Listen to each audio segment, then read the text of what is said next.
Hello friends, আশা করি তোমরা ভালো আছো। আমরাও ভালো আছি। আর দেখতে পাচ্ছ এখানে কী মাছ বলো তো? এটা হচ্ছে গাংমরোলা। তাহলে এই গাংমরোলটা আমি একদম দেখাতে পারিনি যখন বাজার থেকে এনেছিল, কারণ দেরি হয়ে গেছিলো বলে। এর জন্য আমি কেটে ধুয়ে একদম ভেজে নিয়েছি প্রথমে। আর এই গাংমরোলার অনেকে কিন্তু মাথা ফেলে দেয়। আর আজকে আমি রান্না করব পেঁয়াজ কলি, আলু আর টমেটো দিয়ে, একদম টান ঝাল টান লবণ দিয়ে গাংমরোলা মাছের চচ্চড়ি। চলো প্রথমে শুরু করা যাক। কড়াই বসিয়ে দিলাম, পরিমাণ মতো দিয়ে দিলাম তেল। দেওয়ার পরে তোমার দেবো একটু কালো জিরে সম্বরা।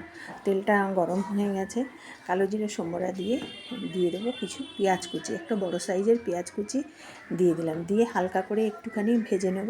সামান্য একটু নুন ফেলে দেবো, তাহলে চটজলদি পেঁয়াজটা কিন্তু নরম হয়ে যাবে। দেখো পেঁয়াজ কিন্তু আমার ভাজা হয়ে গেছে। এবার দিয়ে দিলাম টমেটো কুচি দিয়ে ভালো করে নাড়াচাড়া করে ভালো করে বেশ কষিয়ে নেবো। একদম টমেটো দেখো একদম কিন্তু গলে গেছে, যেহেতু নুন দেওয়া ছিল।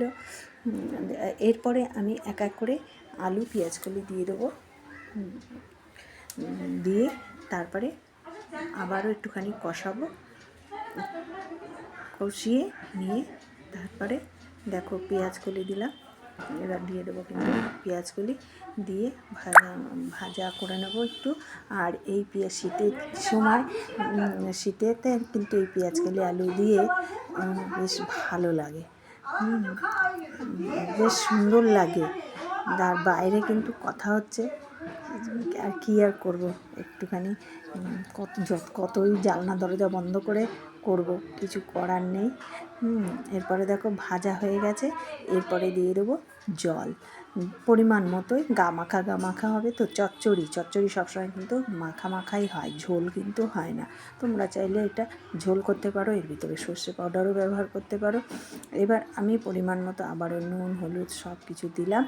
দিয়ে দেখো আস্তে আস্তে কিন্তু কষিয়ে নিলাম। আর দেখো একদম কড়ার থেকে কিন্তু ছেড়ে গেছে, আর পেঁয়াজকলি আলু কিন্তু হালকা হালকা কিন্তু নরম হয়ে গেছে। এরপরে আমি দিয়ে দেবো পরিমাণ মতো জল। এবার দিয়ে যেই টকবক করে ফুটে উঠবে, তারপরে দিয়ে দেবো আমি মাছগুলো দিয়ে বেশ গ্যাসটা সিম করে দেবো।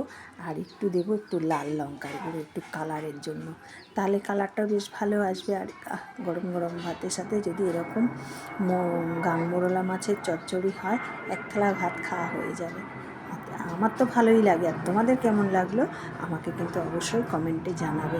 আর অনেকগুলো কিন্তু চেরা কাঁচা লঙ্কা দিয়েছি, একটু ঝাল হবে। শীতের দিনে একটু ঝাল খেতেই কিন্তু বেশ ভালো লাগে। তোমরা চাইলে এর থেকেও বেশি যারা ঝাল খেতে পছন্দ করে দিয়ে দেবে। আর এইদিকে কিন্তু আমার কিন্তু রেডি হয়ে গেছে গাংমরোলা মাছের চচ্চড়ি। আর ভালো লাগলে আমার চ্যানেলটিকে অবশ্যই লাইক শেয়ার কমেন্ট ও সাবস্ক্রাইব করতে কিন্তু ভুলো না। বেশি করে শেয়ার করে দাও। তাহলে আজকের মতো